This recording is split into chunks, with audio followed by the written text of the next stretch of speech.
दोस्तों, अगर हम आज के समय की बात करें तो धरती पर सबसे ज्यादा ताकतवर और बुद्धिमान जीव में हम इंसान सबसे पहले आते हैं। आज दुनिया में ऐसा कोई जीव नहीं है जो दिमाग के मामले में हम इंसानों का मुकाबला कर सके। इंसानी दिमाग की वजह से ही आज हम धरती से निकलकर सोलर सिस्टम के अन्य ग्रह में पहुंच चुके हैं। वैसे तो बचपन से लेके अभी तक हमारे जीवन के कई सवालों के जवाब हमें नहीं मिलते। ऐसे ही सवालों में ये सवाल भी मौजूद होगा कि धरती पर इंसान कहां से आए और धरती पर जीवन की शुरुआत कैसे हुई। आपके ऐसे ही अनसुलझे सवालों का जवाब जानने इस वीडियो के लास्ट तक बने रहें।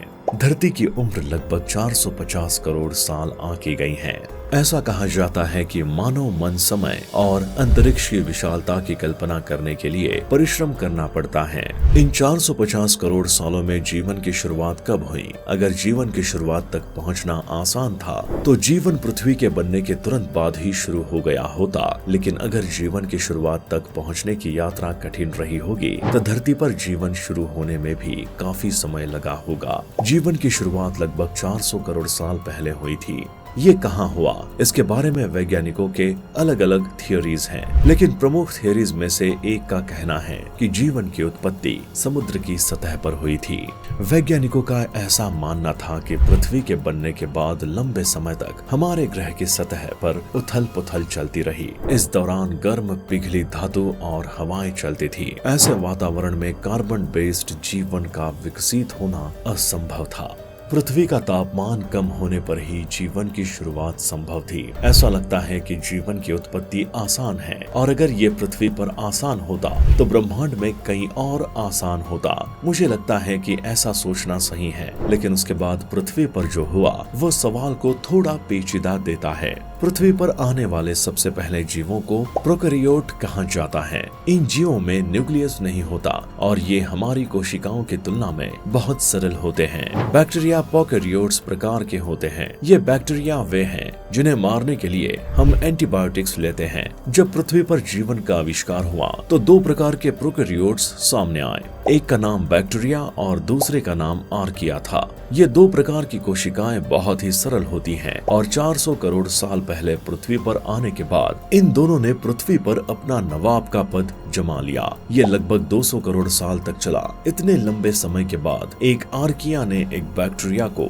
अपने अंदर समाहित कर लिया। ये घटना कब और कैसे हुई, इस पर आज भी शोध जारी है और इस घटना की बारीकियों को हम आज भी नहीं जानते। लेकिन इस घटना ने धरती पर जीवन की दिशा को ही बदल दिया। बैक्टीरिया के आर्किया में प्रवेश करने पर यूकेरियोट कोशिका का जन्म हुआ। सभी प्रजातियां जो हम अपने चारों ओर देखते हैं, पेड़ पौधे पशु पक्षी और हम सभी उस यूकेरियोट कोशिका के ही परिणाम हैं। विकास की एक प्रक्रिया के बाद आर्किया के अंदर जाने वाले बैक्टीरिया एक कोशिका का केंद्र बन गए, जहां कोशिका की ऊर्जा पैदा होती है। ये घटना पृथ्वी पर जीवन के लिए एक बहुत ही महत्वपूर्ण कदम था। ऐसा माना जाता है कि इस एक घटना के कारण एक कोशिका में ऊर्जा की मात्रा बहुत अधिक बढ़ गई और इसी कारण मनुष्य जैसे जटिल जीव का पृथ्वी पर आना संभव हो गया। वैज्ञानिकों के अनुसार ऐसा भी कहा जाता है कि जब ऑक्सीजन की मात्रा बढ़ती है तो इसके दबाव के कारण इसका आकार भी बढ़ जाता है और जटिलताएं भी बढ़ जाती हैं। इससे समुद्र में जीव जंतुओं के सबसे बड़े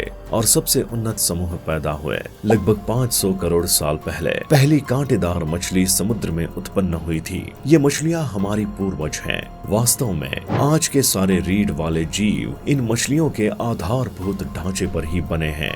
ऑक्सीजन के कारण ही पौधे पानी से बाहर निकलकर सबसे पहले धरती पर आगे बढ़े। लगभग 40 करोड़ साल पहले जीव भी आगे बढ़ने के लिए तैयार हो गए। पृथ्वी पर फैलने के लिए सबसे पहले महासागरों से एम्फीबियंस बाहर निकले। एम्फीबियंस यानी उभयचर से रेप्टाइल्स यानी सरीसृप बनाए गए। महासागरों से रेप्टाइल्स का संपर्क टूटने के बाद वे पृथ्वी के अन्य स्थानों में बसने लगे। इससे उनके अंदर नए अंगों का विकास होने लगा।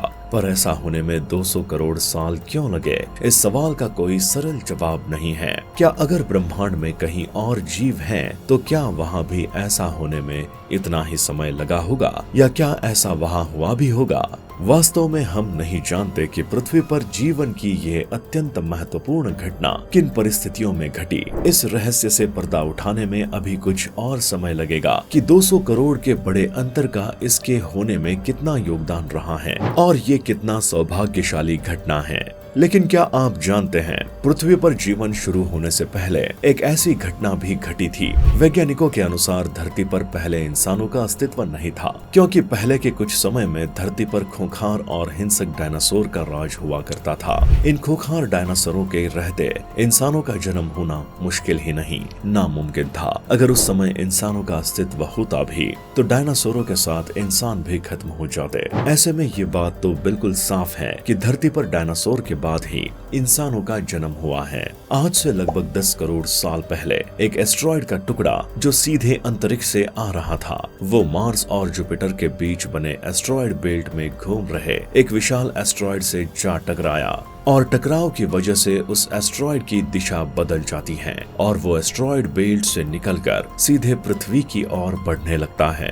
यदि ये एस्ट्रॉयड पृथ्वी के सैटेलाइट चांद से टकराता तो शायद डायनासोर का अंत ना होता, लेकिन कुदरत को कुछ और ही मंजूर था, इसलिए ये बड़ा एस्ट्रॉयड चांद के बहुत नजदीक से निकल गया। जब ये पृथ्वी के वातावरण के संपर्क में आया तो इसकी रफ्तार बहुत तेज हो गई थी। पृथ्वी के वायुमंडल में आते ही फ्रिक्शन की वजह से ये खतरनाक आग के गोले में बदल गए। इसकी चमक की वजह से धरती के जीव इसे देख नहीं पा रहे थे, लेकिन इसकी गर्मी को महसूस कर पा रहे थे। कुछ देर बाद ये एस्ट्रॉयड मैक्सिको की खाड़ी के पास जमीन से टकराता है और 35,000 डिग्री सेंटीग्रेड की ऊर्जा वाला एक भयानक विस्फोट होता है। टकराव के 16 मिनट 40 सेकंड के बाद धरती के अंदर चारों तरफ 11.1 तीव्रता की भूकंपीय तरंगे उठने लगी, जिस कारण समुद्र में विशालकाय लहरों का निर्माण हुआ और सुनामी की लहरें चारों तरफ बढ़ने लगी। इन तरंगों के कारण सभी सक्रिय ज्वालामुखी